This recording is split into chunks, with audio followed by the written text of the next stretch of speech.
आप सभी को अभिलाषा चौहान का नमस्कार।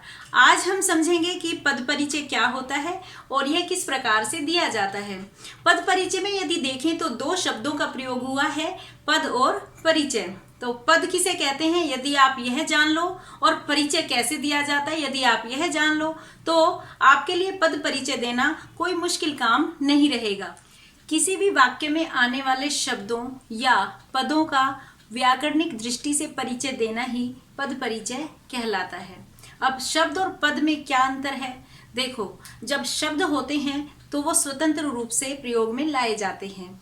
कहने का अर्थ यह है कि जब वर्णों के सार्थक समूह को हम स्वतंत्र रूप से देखते हैं तब तो वह शब्द कहलाते हैं, जैसे कि बादल या आकाश। परंतु जब इन शब्दों को हम व्याकरण में वाक्य में प्रयोग कर लेते हैं, जैसे आकाश में बादल हैं, अब ये शब्द शब्द न रहकर पद बन गए हैं, क्योंकि इनका वाक्यों में प्रयोग कर लिया गया है और साथ ही वाक्य में इनकी कुछ ना कुछ व्याकरणिक भूमिका हो गई है, इनका कुछ ना कुछ व्याकरणिक प्रकार्य है और ये अब पद हैं। तो शब्द और पद में अंतर आप समझ गए होंगे। तो इससे आगे चलते हैं कि पद परिचय हम किस प्रकार से दें। परिचय पर आपने बात की। शब्दों का परिचय जब हम देंगे तो वो वाक्य में कुछ ना कुछ व्याकरणिक प्रकार्य संपन्न कर रहे होते हैं। कभी तो वे वाक्य में कर्ता होते हैं, कभी कर्म होते हैं, या कभी वो संज्ञा होते हैं या सर्वनाम होते हैं, कभी एक वचन होते हैं या बहुवचन होते हैं, या कभी वो बता रहे होते हैं कि वाक्य वर्तमान काल में है या भूतकाल में है, या कभी कभी हमें वाक्य को देखकर पता लगता है, पदों को देखकर पता लगता है कि यह पुल्लिंग है या स्त्रीलिंग है। कभी वाक्यों की रूप रचना या क्रिया की रूप रचना को देखकर हमें पता लगता है कि यह कर्तृवाच्य में है या कर्मवाच्य में है या भाववाच्य में है। इसी प्रकार से कभी कभी विभिन्न समुच्चय बोधक शब्दों को देखकर या संबंध बोधक शब्दों को देखकर हमें पता लगता है कि उस पद का वाक्य के अन्य पदों के साथ क्या संबंध है। तो जब हम इन सारी दृष्टियों से किसी भी पद को देखते हैं और उसके विषय में सही सही जानकारी दे देते हैं, तो समझो कि हम पद परिचय दे रहे हैं। आइए अब इसको हम उदाहरणों के माध्यम से समझते हैं। जैसे कि एक उदाहरण है कि मजदूर घरों को लौट रहे हैं। इस वाक्य में यदि हम मजदूर शब्द का पद परिचय देते हैं तो हम किस प्रकार से देंगे। अब देखिए, मजदूर शब्द को हम अलग करके लिख लेते हैं, मजदूर। इस वाक्य में ध्यान पूर्वक देखिए कि मजदूर शब्द जो घरों को लौटना क्रिया है, उस क्रिया को करने वाला है।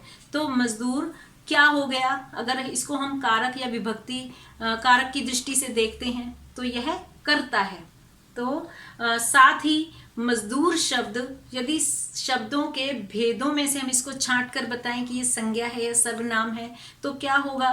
जी हाँ, बिल्कुल, यह जातिवाचक संज्ञा है। तो अभी तक मजदूर शब्द के दो परिचय आपने दिए कि यह कर्ता कारक में है और साथ ही यह जातिवाचक संज्ञा है, अर्थात आपने शब्द का भेद और उपभेद बताया है। अब इससे आगे चलते हैं कि यह मजदूर शब्द एक वचन में है या बहुवचन में है। तो यदि हम पूरा वाक्य देखते हैं कि मजदूर घरों को लौट रहे हैं, तो कहने का अर्थ है एक मजदूर होता तो होता मजदूर लौट रहा है, परंतु रहे हैं हमें क्रिया की रूप रचना से पता लगा कि मजदूर शब्द यहाँ पर बहुत सारे मजदूरों के लिए प्रयोग में लाया गया है, इसलिए मजदूर शब्द यहाँ पर बहुवचन है। तो मजदूर शब्द का या पद का तीसरा परिचय हो गया कि यह बहुवचन है। अब यदि हम मजदूर शब्द को देखें कि यह स्त्रीलिंग है या पुल्लिंग है, तो साथियों, वैसे तो मजदूर शब्द पुल्लिंग होता है और हम इसका यदि हिंदी व्याकरण की दृष्टि से लिंग बदलें तो मजदूरी ने स्त्रीलिंग होता है। परंतु कभी कभी कुछ शब्द हिंदी के उभय लिंग अर्थात पुल्लिंग और स्त्रीलिंग दोनों के लिए एक साथ प्रयोग में लाए जा सकते हैं।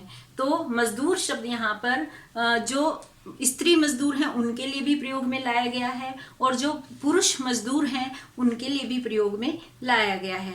ऐसे शब्दों के लिए हम शब्द इस्तेमाल करते हैं उभयलिंग, या कभी कभी यदि हम अंग्रेजी में देखें तो कॉमन जेंडर इसके लिए शब्द इस्तेमाल किया जाता है, अर्थात जिन शब्दों को स्त्रीलिंग पुल्लिंग में बिल्कुल बराबर रूप से प्रयोग में लाया जाए। तो मजदूर शब्द स्त्रीलिंग भी है और पुल्लिंग भी, या आप इसको उभयलिंग कह सकते हैं। अब इससे आगे चलते हैं कि मजदूर शब्द के साथ कौन सी क्रिया जुड़ी हुई है। तो मजदूर शब्द के साथ क्रिया जुड़ी हुई है कि वो घर को लौट रहे हैं। तो यह वाक्य या उनकी जो द्वारा की जाने वाली क्रिया है वो वर्तमान काल में हो रही है। यदि आप ये सारे परिचय इस मजदूर शब्द के दे पाने में सक्षम हैं तो आप समझ जाइए कि आपने जितना ज़रूरी या आवश्यक कार्य था पद परिचय का वो कर दिया है। तो आपने मजदूर शब्द के परिचय के लिए क्या क्या बताया? आपने बताया कि यह कर्ता कारक में है। दूसरा आपने बताया कि यह इस वाक्य में संज्ञा है और जातिवाचक संज्ञा है, यह बहुवचन है और यह उभयलिंग के रूप में प्रयोग में लाया गया है, और इसकी जो क्रिया है वह वर्तमान काल में है। साथ ही एक और महत्वपूर्ण पहलू इसका यह है कि जब हमने वाच्य पढ़े थे और क्रिया की रूप रचना को देखकर पढ़े थे कि यह यदि कर्ता के अनुसार है तो वह कर्तृवाच्य था। तो यहाँ भी मजदूर कर्ता है और इस वाक्य में क्रिया मजदूर के अनुसार है, यानी कर्ता के अनुसार है। तो मजदूर शब्द कर्तृवाच्य में प्रयोग में लाया गया है। तो इसका एक परिचय और हो गया कि यह कर्तृवाच्य है। तो इस तरह से आपने मजदूर शब्द का यह जो परिचय दिया यही इसका पद परिचय है। तो साथियों आसान है। यदि इस उदाहरण के माध्यम से हम समझना चाहें तो हम कुछ कॉमन अर्थात सामान्य पद परिचय हेतु पैमाने निकाल सकते हैं कि हम किसी भी पद का परिचय दें तो हमें क्या देखना चाहिए या हमें क्या ढूंढना चाहिए या हमें किन आधारों पर परिचय देना चाहिए। बिल्कुल आपके जहन में ज़रूर कुछ बातें आई होंगी कि हमें सबसे पहले देखना चाहिए कि वह शब्द किस कारक में है, वह कर्ता कारक है, कर्म है, या जितने भी कारक हैं आप उनमें देख लेंगे। दूसरी बात कि क्या वह शब्द के वह किस भेद के अंतर्गत आता है या उस शब्द के भेद में भी उपभेद कौन सा है, और तीसरी बात कि उसका वचन क्या है, चौथी बात कि उसका लिंग क्या है, पांचवी बात कि वह किस काल में है, और छठी बात कि उसमें वाच्य कौन सा है, और सातवीं बात हो गई कि आप उस वाक्य के अन्य पदों से उसका संबंध बता सकते हैं तो वो भी बता सकते हैं। तो कुल मिलाकर 7 पैमाने या आधारभूत तत्व हो गए जिनको आप देखकर किसी भी पद का परिचय दे सकते हैं। तो आइए शुरू करते हैं उदाहरणों के माध्यम से इसको समझना। पहला उदाहरण है कि प्रेमचंद कलम के सिपाही थे। साथियों एक बात और मैं आपको यहाँ बता दूं कि विभिन्न प्रतियोगी परीक्षाओं या सीबीएसई की दृष्टि से पद परिचय बहुत ही महत्वपूर्ण विषय है। तो इन उदाहरणों को जब मैं समझाऊं तो आप इसको बहुत ही ध्यान से समझिएगा। मैंने वाक्य बोला था प्रेमचंद कलम के सिपाही हैं।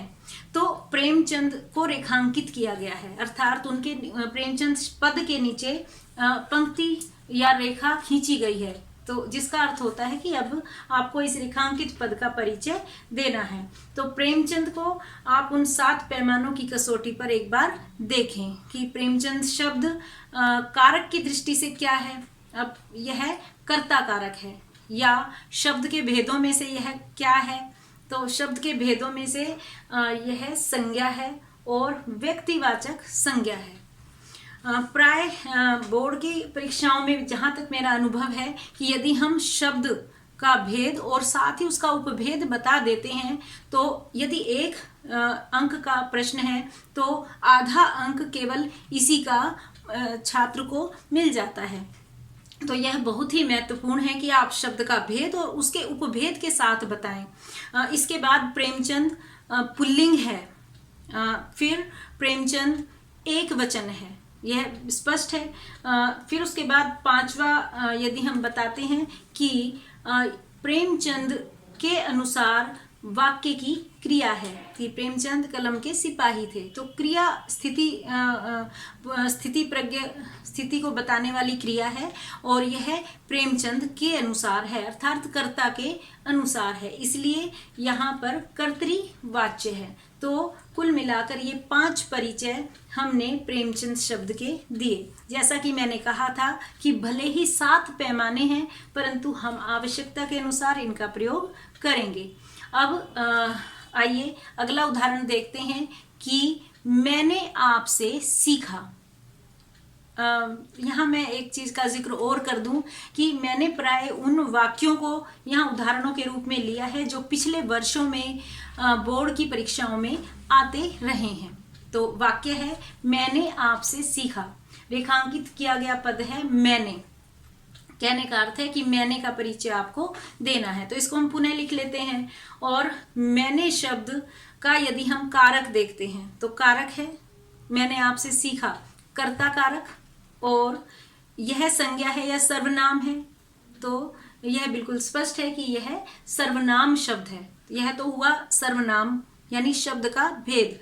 अब उपभेद क्या होगा, यह पुरुषवाचक सर्वनाम है, और पुरुषवाचक सर्वनाम की हमने जब चर्चा की थी, जिस वीडियो में हमने सर्वनाम के भेद समझे थे, तो मैंने बताया था कि पुरुषवाचक सर्वनाम में प्रथम पुरुष, मध्यम पुरुष और उत्तम पुरुष, ये 3 पुरुष हैं और इनका प्रयोग हम सर्वनाम के रूप में करते हैं।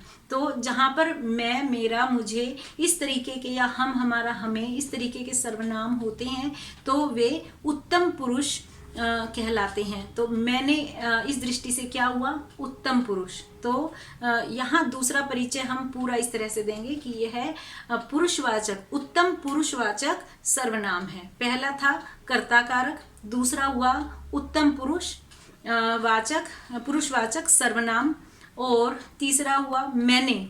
तो मैंने जाहिर है कि यह एक वचन है और मैंने शब्द से यहाँ स्पष्ट नहीं है कि यह स्त्रीलिंग है या पुल्लिंग है, तो हम उत्तर में लिख सकते हैं कि यह उभयलिंग है या फिर स्त्रीलिंग ओब्लिक पुल्लिंग, ऐसे करके भी हम लिख सकते हैं।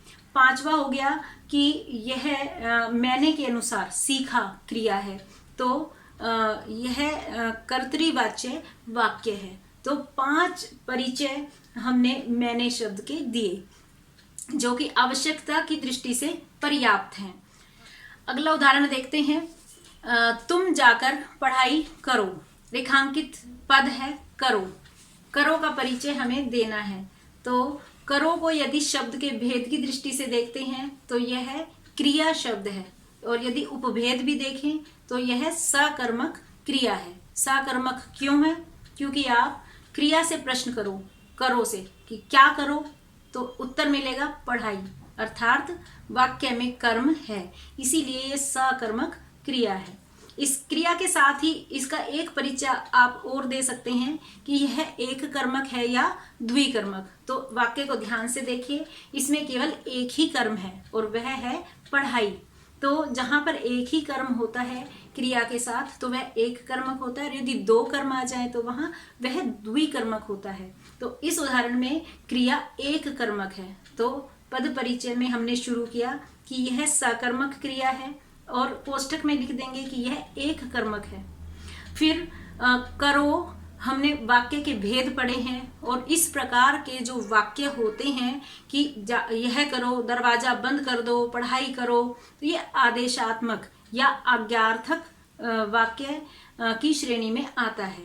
तो हम इसका परिचय एक और दे सकते हैं कि यह आदेशात्मक वाक्य की क्रिया है, और साथ ही यह एक वचन में है, क्योंकि तुम जाकर पढ़ाई करो, ये एक वचन में है और वर्तमान काल में है। तो यह हुआ इस क्रियापद का परिचय। अब आइए अगला उदाहरण देखते हैं कि भागकर बाजार से मिठाई ले आओ। तो आपके मुंह में पानी आ गया होगा, पर हम यहाँ पर काम करेंगे। हमें देना है पद परिचय, और पद परिचय किसका देना है, बाजार से। तो बाजार शब्द का हम परिचय देंगे कि बाजार शब्द शब्द के भेद की दृष्टि से क्या है? शब्द के भेद की दृष्टि से ये हुआ जातिवाचक संज्ञा। बाजार से ले आओ, तो हमने कारक पढ़े हैं। कारक की दृष्टि से यह कौन सा कारक हुआ? कर्ता ने कर्म को करण से, तो यह करण से अर्थात जातिवाचक संज्ञा पहला परिचय, करण कारक दूसरा परिचय, और बाजार शब्द पुल्लिंग शब्दों की श्रेणी में आता है, तो तीसरा परिचय हो गया पुल्लिंग और एक वचन। तो ये हुआ बाजार से इस शब्द का पद परिचय। अगला उदाहरण देखिए, मैं 10वीं कक्षा में पढ़ता हूँ। रेखांकित शब्द है 10वीं, और 10वीं शब्द को हम फिर आरंभ करते हैं कि यह शब्द का कौन सा भेद है? ये है संख्यावाचक विशेषण, और साथ ही क्रमवाचक विशेषण भी है। तो संख्यावाची कोष्टक में क्रमवाची लिख सकते हैं और लिखेंगे विशेषण। ये पहला परिचय हुआ। अब स्त्रीलिंग है या पुल्लिंग? तो यह स्त्रीलिंग है। एक वचन है या बहुवचन? तो यह एक वचन है। और साथ ही वाक्य में प्रयुक्त अन्य पदों से इसका क्या संबंध है? बिल्कुल, यह विशेष्य कक्षा का विशेषण है। ये इसका अन्य पद से संबंध हो गया। तो हमने 4 परिचय दिए। यहाँ केवल इतने की ही आवश्यकता है, और ये अपने आप में पर्याप्त पद परिचय है। अब अगला उदाहरण देखिए, यह पुस्तक मेरी है, और रेखांकित शब्द है यह। तो शब्द भेद की दृष्टि से यह सार्वनामिक विशेषण है, एक वचन है और स्त्रीलिंग है। तो यहाँ केवल 3 ही परिचय इसके पर्याप्त हैं। अगला उदाहरण देखिए, आहा उपवन में सुंदर फूल खिले हैं। तो यहाँ पर रेखांकित पद है खिले हैं, जिसका हमें पद परिचय देना है।